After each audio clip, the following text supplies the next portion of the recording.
ಇನ್ನು ಬಿಡದಿಯ ಟೌನ್ಶಿಪ್ನ ಜಟಾಪಟಿ ಜೋರಾಗಿ ನಡೀತಾ ಇದೆ. ಡಿಕೆ ಎಚ್ಡಿಕೆ ನಡುವೆ ಈಗ ಪಂಥಾಹ್ವಾನದ ಫೈಟ್. ಈಗ ಜೂನ್ 26ಕ್ಕೆ ವಿಧಾನಸೌಧದಲ್ಲಿ ಚರ್ಚೆಗೆ ಬರಬೇಕು ಅಂತ ಡಿಕೆ ಶಿವಕುಮಾರ್ ಪಂಥಾಹ್ವಾನವನ್ನ ಕೊಟ್ಟಿದ್ದಾರೆ.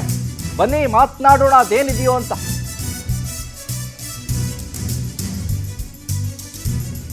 ಜೂನ್ 26ಕ್ಕೆ ಆಗಲ್ಲ, ಜೂನ್ 27ಕ್ಕೆ ಬಿಡದಿಗೆ ಬರುವಂತೆ ಎಚ್ಡಿಕೆ ಪಂಥಾಹ್ವಾನ ಕೊಟ್ಟಿದ್ದಾರೆ. ರಾಜಕೀಯ ಬದ್ಧ ವೈರಿಗಳ ನಡುವೆ ಜೋರಾಗ್ತಾ ಇದೆ ಈಗ ಸಮರ. ಐವರ ಜೊತೆ ವಿಧಾನಸೌಧಕ್ಕೆ ಬನ್ನಿ ಚರ್ಚೆ ಮಾಡೋಣ ಅಂತ ಪತ್ರ ಬರೆದಿದ್ದಾರೆ ಡಿಕೆ ಶಿವಕುಮಾರ್. ಬಾಧಿತ ರೈತರ ಹೊರಗಿಟ್ಟು ಸಭೆ ನಡೆಸಿದ್ರೆ ಪ್ರಯೋಜನ ಆಗಲ್ಲ ಅಂತ ಎಚ್ಡಿಕೆ. ನೀವು ಕರೆದಿರೋದು ಜೂನ್ 26ಕ್ಕೆ ಪೂರ್ವ ನಿಯೋಜಿತ ಸಭೆ ಇದೆ, ಹಾಗಾಗಿ 27ಕ್ಕೆ ಭೈರಮಂಗಲ ಗ್ರಾಮಕ್ಕೆ ನೀವೇ ಬನ್ನಿ. ಸಿಎಂ ಡಿಕೆ ಪತ್ರಕ್ಕೆ ಕೇಂದ್ರ ಸಚಿವ ಎಚ್ ಡಿ ಕುಮಾರಸ್ವಾಮಿ ಪ್ರತ್ಯುತ್ತರದ ಪತ್ರ ಕೊಟ್ಟಿದ್ದಾರೆ. ಬಿಡದಿ ಟೌನ್ಶಿಪ್ನ ಜಟಾಪಟಿ. ಈಗ ಡಿಕೆ ಎಚ್ಡಿಕೆ ಪಂಥಾಹ್ವಾನದ ಫೈಟ್ ಜೋರಾಗಿ ನಡೀತಾ ಇದೆ. 26ಕ್ಕೆ ವಿಧಾನಸೌಧಕ್ಕೆ ಬನ್ನಿ ಚರ್ಚೆ ಮಾಡೋಣ ಅಂತ ಪತ್ರದಲ್ಲಿ ಬರೆದಿದ್ದಾರೆ ಡಿಕೆ ಶಿವಕುಮಾರ್. 26ಕ್ಕಾಗಲ್ಲ, 27ಕ್ಕೆ ಬಿಡದಿಗೆ ಬರಬೇಕು ನೀವೇ ಅಂತ ಎಚ್ಡಿಕೆ ಪಂಥಾಹ್ವಾನ ಕೊಟ್ಟಿದ್ದಾರೆ. ರಾಜಕೀಯ ಬದ್ಧ ಬೈರಿಗಳ ನಡುವೆ ಜೋರಾಗ್ತಾ ಇದೆ ಈಗ ಪಂಥಾಹ್ವಾನ. ವಿಧಾನಸೌಧದಲ್ಲಿ ಬಂದು ಏನು ಮಾಡೋದಕ್ಕೆ ಸಾಧ್ಯ ಆಗುತ್ತೆ? ಬನ್ನಿ ಬಿಡದಿಗೆ ಬನ್ನಿ, ಭೈರಮಂಗಲಕ್ಕೆ ಬನ್ನಿ, ಅಲ್ಲಿರುವಂಥ ಗ್ರಾಮ ಬಾಧಿತ ರೈತರನ್ನ ಸೇರಿಸೋಣ. ಅಲ್ಲಿರುವಂಥ ಯಾವ ಜಮೀನು ತೆಗೆದುಕೊಳ್ತಾ ಇದ್ದೀರಲ್ಲ ನೀವು, ಆ ರೈತರನ್ನ ಜೊತೆಗಿಟ್ಕೊಂಡು ಸಭೆ ಮಾಡೋಣ. ಅದೇನಿದೆಯೋ ಬಂದು ಮಾತನಾಡೋಣ ಕೂಲಂಕುಷವಾಗಿ. ವಿಧಾನಸೌಧದಲ್ಲಿ ಸಭೆ ಮಾಡಿದ್ರೆ ಏನೂ ಪ್ರಯೋಜನ ಆಗೋದಿಲ್ಲ. 26ನೇ ತಾರೀಕು ನನಗೆ ಕಾರ್ಯಕ್ರಮ ಇದೆ, ಹಾಗಾಗಿ 27ನೇ ತಾರೀಕು ನೀವೇ ಬನ್ನಿ ಅಂತ ಕುಮಾರಸ್ವಾಮಿ. ನಾವು ಕೂಡ ಉತ್ಸುಕರಾಗಿದ್ದೀವಿ ನಿಮ್ಮ ಜೊತೆ ಚರ್ಚೆ ಮಾಡೋದಕ್ಕೆ, ಬನ್ನಿ ವಿಧಾನಸೌಧಕ್ಕೆ ಅಂತ ಡಿಕೆ ಶಿವಕುಮಾರ್ ಅವರು. ಈಗ ಬಿಡದಿಯ ಟೌನ್ಶಿಪ್ನ ವಿಚಾರ ಭಾರಿ ಜಟಾಪಟಿಗೆ ಶುರುವಾಗಿದೆ. ಒಂದು ಕಡೆ ಮಾಜಿ ಮುಖ್ಯಮಂತ್ರಿಗಳು, ಇನ್ನೊಂದು ಕಡೆ ಹಾಲಿ ಮುಖ್ಯಮಂತ್ರಿಗಳು. ಮಾಜಿ ಹಾಲಿಗಳ ನಡುವೆ ಈಗ ಬಿಡದಿಯ ಟೌನ್ಶಿಪ್ನ ಜಟಾಪಟಿ ಜೋರಾಗಿ ಚರ್ಚೆ ಆಗ್ತಾ ಇದೆ. ಈಗಾಗಲೇ ಸರ್ಕಾರ ಆದೇಶವನ್ನು ಹೊರಡಿಸಿದೆ. ಮೊದಲ ಹಂತದಲ್ಲಿ 500 ಎಕರೆಯನ್ನು ಭೂಸ್ವಾಧೀನ ಪಡಿಸ್ಕೊಳ್ಬೇಕು ಅಂತ ನಿರಂತರವಾಗಿ ಹೋರಾಟಗಳಾಗ್ತಾ ಇದೆ, ನಿರಂತರವಾಗಿ ಜಾಥಾ ಆಗ್ತದೆ. ನಿನ್ನೆ ಕೂಡ ಹಲವು ರೈತ ಸಂಘಟನೆಗಳು ಸೇರಿದಂತೆ ರಾಜ್ಯದ ವಿವಿಧ ಜಿಲ್ಲೆಗಳಿಂದ ರೈತರಾಗಮಿಸಿ ಹೋರಾಟ ಮಾಡಿದ್ದಾರೆ, ಸರ್ಕಾರಕ್ಕೆ ಆಗ್ರಹಿಸಿದ್ದಾರೆ. ಯಾವುದೇ ಕಾರಣಕ್ಕೂ ಈ ಯೋಜನೆಯನ್ನು ತೆಗೆದುಕೊಳ್ಬಾರ್ದು, ಕೈ ಬಿಡಬೇಕು ಅಂತ ಹೇಳಿ. ಇಂಥ ಸಂದರ್ಭದಲ್ಲಿ ರಾಜಕೀಯ ಜಿದ್ದಾಜಿದ್ದಿಗೆ ಕಾರಣವಾಗಿದೆ ಈ ಬಿಡದಿಯ ಟೌನ್ಶಿಪ್ನ ಜಟಾಪಟಿ. ಇನ್ನು ಇದೇ ವಿಚಾರಕ್ಕೆ ಸಂಬಂಧಪಟ್ಟ ಹಾಗೆ ಹೆಚ್ಚಿನ ಅಪ್ಡೇಟ್ಸ್ ಅನ್ನು ಕೊಡ್ತಾರೆ. ಡೆಸ್ಕ್ ಲೈವ್ನಿಂದ ಜಾಯ್ನ್ ಆಗ್ತಾ ಇದ್ದಾರೆ ನಮ್ಮ ಪ್ರತಿನಿಧಿ ಶಶಿಧರ್. ಮಾತನಾಡಿಸ್ತಾ ಹೋಗೋಣ. ಶಶಿಧರ್, ಗಮನಿಸ್ತಾ ಇದ್ದೀವಿ ಈಗ ಬಿಡದಿಯ ಟೌನ್ಶಿಪ್ನ ಜಟಾಪಟಿ ಈ ಕುಮಾರಸ್ವಾಮಿ ಹಾಗೆ ಡಿಕೆ ನಡುವೆ ನಡೀತಾ ಇದೆ. ಇದು ಯಾವ ಹಂತಕ್ಕೂ ನಿಂತ್ಕೊಳ್ಳುತ್ತೆ? ರೈತರಿಗೆ ಉಪಯೋಗ ಆಗೋ ಲೆಕ್ಕಾಚಾರದಲ್ಲಿ ನಡೆಯುತ್ತಾ ಇದೆಲ್ಲ ಪಂಥಾಹ್ವಾನ ನಡೀತಾ? ಹಾಗಾದ್ರೆ ಅಪ್ಡೇಟ್ಸ್ ಕೊಡೋದಾದ್ರೆ ಶಶಿಧರ್. ಸಂಬಂಧಪಟ್ಟಂತೆ ಏನು ಟೌನ್ಶಿಪ್ ಅನ್ನ ಮಾಡಬೇಕಂತ ಹೇಳ್ಬಿಟ್ಟು ರಾಜಕೀಯ ಕೆಸರಾಟ ಶುರುವಾಗಿದೆ. ಸದ್ಯಕ್ಕೆ ಈಗ ಮೇಲ್ನೋಟಕ್ಕೆ ಮುನ್ನೆಲೆಗೆ ಬಂದಿರೋದು ಕೇವಲ ಬಿಡದಿ ಮಾತ್ರ. ಈ ಬಿಡದಿ ಟೌನ್ಶಿಪ್ ಅನ್ನೋದು ಕೇವಲ ಬಿಡದಿ ಮಾತ್ರ ಅಲ್ಲ, ಬೆಂಗಳೂರಿನ ಸುತ್ತಮುತ್ತ ಗ್ರೇಟರ್ ಬೆಂಗಳೂರಾಗಿ ಸಾಕಷ್ಟು ಅಂತಾರಾಷ್ಟ್ರೀಯ ಮಟ್ಟದಲ್ಲಿ ಬೆಂಗಳೂರು ಬೆಳೀತಿದೆ. ಹೀಗಾಗಿ ನಗರವನ್ನು ವಿಸ್ತರಣೆ ಮಾಡಲೇಬೇಕು. ಬೆಂಗಳೂರನ್ನು ಅಂತಾರಾಷ್ಟ್ರೀಯ ಮಟ್ಟದಲ್ಲಿ ಏನು ಒಂದು ರೀತಿಯಾಗಿ ಇನ್ವೆಸ್ಟ್ ಮಾಡಬೇಕು.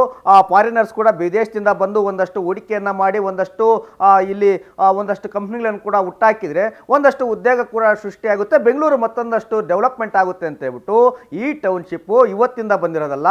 2007ರಲ್ಲಿ ಕುಮಾರಸ್ವಾಮಿ ಯಾವಾಗ ಸಮ್ಮಿಶ್ರ ಸರ್ಕಾರದಲ್ಲಿ ಮುಖ್ಯಮಂತ್ರಿ ಆಗಿದ್ರು 20 ತಿಂಗಳಿಗೆ, ಆ ಒಂದು ಸಂದರ್ಭದಲ್ಲಿ ಈ ಒಂದು ಪ್ರಸ್ತಾವನೆಯನ್ನ ತಂದಿದ್ದು. ತದನಂತರ ಏನು ಬಿಜೆಪಿ ಸರ್ಕಾರ ಬಂದಿತ್ತು, ಅದಾದ ನಂತರ 2010ರಲ್ಲಿ ಏನು ಬಿಜೆಪಿ ಅವರು ಕೂಡ ಅಧಿಕಾರಕ್ಕೆ ಬಂದಾಗಲೂ ಕೂಡ ಈ ಒಂದು ಟೌನ್ಶಿಪ್ಗೆ ಒಪ್ಪಿಗೆಯನ್ನು ಕೊಟ್ಟು ಕೇವಲ ಬಿಡದಿ ಮಾತ್ರ ಅಲ್ಲ, ಯಲಹಂಕ, ದೊಡ್ಡಬಳ್ಳಾಪುರ, ಹೊಸಕೋಟೆ, ಅದೇ ರೀತಿಯಲ್ಲಿ ಕೂಡ ಎಲೆಕ್ಟ್ರಾನಿಕ್ ಸಿಟಿ ಮತ್ತೆ ಬಿಡದಿ 5 ಸ್ಥಳಗಳನ್ನ ಆಯ್ಕೆಯನ್ನ ಮಾಡಿಕೊಂಡು 5 ಕಡೆನೂ ಕೂಡ ಟೌನ್ಶಿಪ್ ಅನ್ನ ಮಾಡಿದ್ರೆ ಒಂದಷ್ಟು ಸಾಕಷ್ಟು ಬೆಂಗಳೂರು ಇನ್ನೊಂದಷ್ಟು ಅಭಿವೃದ್ಧಿ ಆಗುತ್ತೆ, ಉದ್ಯೋಗಗಳು ಸೃಷ್ಟಿ ಆಗುತ್ತೆ, ಲ್ಯಾಂಡ್ ವ್ಯಾಲ್ಯೂ ಕೂಡ ಹೆಚ್ಚಳ ಆಗುತ್ತೆ. ಇದರಿಂದ ರೈತರು ಕೂಡ ಅನುಕೂಲ ಆಗುತ್ತೆ, ಏನು ವ್ಯವಸಾಯ ಮಾಡುವಂತ ಭೂಮಿ ಕೂಡ ಕೋಟ್ಯಾಂತರ ರೂಪಾಯಿ ಹಣ ಬರುತ್ತೆ ಅಂತ ಹೇಳ್ಬಿಟ್ಟು ಎಲ್ಲಾ ಪಕ್ಷದವರು ಕೂಡ ಒಂದಷ್ಟು ಚರ್ಚೆಗೆ ಬಂದಿದ್ರು. ಆದ್ರೆ ಸದ್ಯಕ್ಕೆ ಇನ್ನು 2 ವರ್ಷದಲ್ಲಿ 2028ಗೆ ಏನು ಸಾರ್ವತ್ರಿಕ ಚುನಾವಣೆ ಬರುತ್ತೆ. ಆ ಚುನಾವಣಾ ದೃಷ್ಟಿಯಿಂದ ಈ ರೀತಿಯಾಗಿ ಏನಾದರೂ ರಾಜಕೀಯ ಜಟಾಪಟಿ ನಡೀತಿದೆ ಅಂತ ಹೇಳ್ಬಿಟ್ಟು ಸಾಕಷ್ಟು ಚರ್ಚೆಗಳು ಕೂಡ ಆಗ್ತಿದೆ. ಯಾಕಂತಂದ್ರೆ ಈಗ ಏನು ಡಿ ಕೆ ಶಿವಕುಮಾರ್ ಮುಖ್ಯಮಂತ್ರಿ ಆಗಿದ್ದಾರೆ, ಆ ಮುಖ್ಯಮಂತ್ರಿ ಆಗಿದ್ದ ಮುಂಚೆನೂ ಕೂಡ ಬೆಂಗಳೂರು ಉಸ್ತುವಾರಿ ಸಚಿವರಾಗಿದ್ರು, ಆ ಗ್ರೇಟರ್ ಬೆಂಗಳೂರನ್ನಾಗಿ ಕೂಡ ಮಾಡಿದ್ರು, ಬ್ರಾಂಡ್ ಬೆಂಗಳೂರನ್ನ ಮಾಡಬೇಕು ಅಂತ ಹೇಳ್ಬಿಟ್ಟು ಬಿಡದಿಗೆ ಈಗಾಗಲೇ ಗೆಜೆಟೆಡ್ ಅನ್ನ ಹೊರಡಿಸಿ ಸುಮಾರು 393 ಎಕರೆಗೆ ಈಗಾಗಲೇ ಅಧಿಕೃತ ಜ್ಞಾಪನಾ ಪತ್ರವನ್ನು ಕೂಡ ಹೊರಡಿಸಿ ಒಂದಷ್ಟು ಜನ ರೈತರಿಗೆ ಫಲಾನುಭವಿಗಳಿಗೆ ಈಗಾಗಲೇ ಪರಿಹಾರದ ಹಣವನ್ನು ಕೂಡ ಕೊಟ್ಟಿದ್ದಾರೆ. ಒಂದಷ್ಟು ಜನ ಈಸ್ಕೊಂಡಿದ್ದಾರೆ, ಒಂದಷ್ಟು ಜನ ಬೇಡ ನಾವು ವ್ಯವಸಾಯನೇ ಮಾಡ್ತೇವೆ, ನಾವು ಹೈನುಗಾರಿಕೆನೇ ನಂಬ್ಕೊಂಡಿದ್ದೇವೆ, ನಾವು ಯಾವುದೇ ರೀತಿಯಲ್ಲೂ ಕೂಡ ಗಿಡ ಕಡಿಯೋದಕ್ಕೂ ಬಿಡೋದಿಲ್ಲ, ಹೈನುಗಾರಿಕೆ ಇರ್ಬೋದು, ವ್ಯವಸಾಯ ಇರ್ಬೋದು, ಅದೇ ರೀತಿಯಲ್ಲೂ ಕೂಡ ನಾವು ಯಾವುದೇ ರೀತಿಯಲ್ಲೂ ಕೂಡ ಕೃಷಿ ಚಟುವಟಿಕೆಗಳನ್ನ ಬಿಡೋದಿಲ್ಲ ಅಂತ ಹೇಳ್ಬಿಟ್ಟು ರೈತರು ಹೋರಾಟವನ್ನ ಮಾಡ್ತಿದ್ದಾರೆ.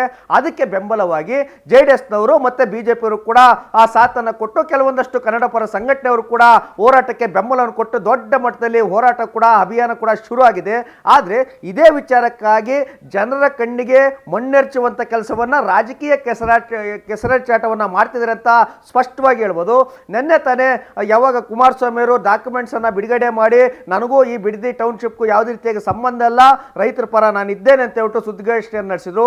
ಅದೇ ತಕ್ಷಣ ಮುಖ್ಯಮಂತ್ರಿ ಅಂತ ಡಿ ಕೆ ಶಿವಕುಮಾರ್ ಅವರು ಕುಮಾರಸ್ವಾಮಿಗೆ ನೀವು ಒಬ್ಬರೇ ಅಲ್ಲ 5 ಜನ ನಿಮ್ಮ ಸದಸ್ಯರನ್ನ ಶಾಸಕರನ್ನ ಕರೆದುಕೊಂಡು 26ನೇ ತಾರೀಕು ವಿಧಾನಸೌಧಕ್ಕೆ ಬನ್ನಿ, ಬಿಡದಿ ಟೌನ್ಶಿಪ್ ಯಾರು ಪ್ರಾರಂಭ ಮಾಡಿದ್ದು ಅನ್ನೋದ್ರ ಬಗ್ಗೆ ದಾಖಲೆ ಸಮೇತ ನಾನು ಮಾತಾಡ್ತೇನೆ, ನಾನು ಸಿದ್ಧನಿದ್ದೇನೆ ಅಂತ ಹೇಳ್ಬಿಟ್ಟು ಕುಮಾರಸ್ವಾಮಿಗೆ ಡಿ ಕೆ ಶಿವಕುಮಾರ್ ಪತ್ರವನ್ನು ಬಹಿರಂಗವಾಗಿ ಬರೆದಿದ್ರು.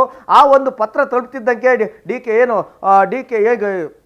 ಎಚ್ ಡಿ ಕುಮಾರಸ್ವಾಮಿ ಅವರು ಕೂಡ ಡಿ ಕೆ ಶಿವಕುಮಾರ್ ಅವರೇ ನೀವು ಪಂಥಾಹ್ವಾನಕ್ಕೆ ಕರೆದಿದ್ದೀರಿ, ನಿಮ್ಮ ಪತ್ರ ನನಗೆ ತಲುಪಿದೆ, 5 ಜನ ಬೇಕಾಗಿಲ್ಲ, ನಾನು ಒಬ್ಬನೇ ಕೂಡ ಬರ್ತೀನಿ, ಆದರೆ ವಿಧಾನಸೌಧದಲ್ಲಿ ಇದ್ರ ಬಗ್ಗೆ ಚರ್ಚೆ ಮಾಡೋದು ಬೇಡ, ಬಿಡದಿ ಮತ್ತೆ ಏನು ಅಲ್ಲಿ ಏನು ಸಮಸ್ಯೆ ಎಲ್ಲಿ ಪ್ರಾರಂಭ ಆಗಿದೆ, ಎಲ್ಲಿ ಏನು ಲ್ಯಾಂಡ್ ಅಕ್ವಿಜೇಷನ್ ಆಗಿದೆ ಅದೇ ಸ್ಥಳದಲ್ಲಿ, ಇಲ್ಲ ಬೈರವಂಗ್ಲ ಇಲ್ಲ ಅದು ಸುತ್ತಮುತ್ತ ಬಿಡದಿ ಟೌನ್ಶಿಪ್ಗೆ ಎಲ್ಲೆಲ್ಲಿ ಲ್ಯಾಂಡ್ ಅಕ್ವಿಜೇಷನ್ ಆಗಿದೆ ಅದೇ ಜಾಗದಲ್ಲಿ ರೈತರ ಸಮ್ಮುಖದಲ್ಲೇ ನಾನೊಬ್ಬನೇ ಬರ್ತೇನೆ, ನೀವು ಬೇಕಾದ್ರೆ ಯಾರನ್ನಾದ್ರೂ ಬೇಕಾದ್ರೂ ನಿಮ್ಮ ಸಂಪುಟದಲ್ಲಿ ಕರೆದುಕೊಂಡು ಬನ್ನಿ, ರೈತರ ಜೊತೆನೆ ನಾವು ಚರ್ಚೆಯನ್ನ ಮಾಡೋಣ, ನಾನೆಲ್ಲದಕ್ಕೂ ಕೂಡ ಸಿದ್ಧರಿದ್ದೇನೆ ಅಂತ ಹೇಳ್ಬಿಟ್ಟು ಕುಮಾರಸ್ವಾಮಿ ಅವರು ಕೂಡ ಅವರಿಗೂ ಕೂಡ ಪ್ರತಿ ಸವಾಲನ್ನು ಹಾಕಿದ್ದಾರೆ. ಹೀಗಾಗಿ 26ಕ್ಕೆ ಬೇಡ, 26ಕ್ಕೆ ನನಗೆ ಸಮಯ ಬೇರೆ ಕಡೆ ನಿಗದಿಯಾಗಿದೆ, 27ಕ್ಕೆ ಬೇಕಾದ್ರೆ ನಿಗದಿ ಮಾಡಿ ಅಂತಿದ್ರೆ. ಹೀಗಾಗಿ 27ಕ್ಕೆ ಏನಾದ್ರು ಪಂಥಾಹ್ವಾನ ನಡೆಯುತ್ತಾ ಇಲ್ಲ ಅಂತಂದ್ರೆ ಕೇವಲ ರೈತರ ಹೆಸರಲ್ಲಿ ರಾಜಕೀಯ ಜಂಜಾಟ ಮುಂದುವರಿತಾ ಅಂತ ಕಾದು ನೋಡ್ಬೇಕಿದೆ. ಶಿವು, ಥ್ಯಾಂಕ್ ಯು ಶಶಿಧರ್ ನಿಮ್ಮೆಲ್ಲ ಮಾಹಿತಿಗಾಗಿ.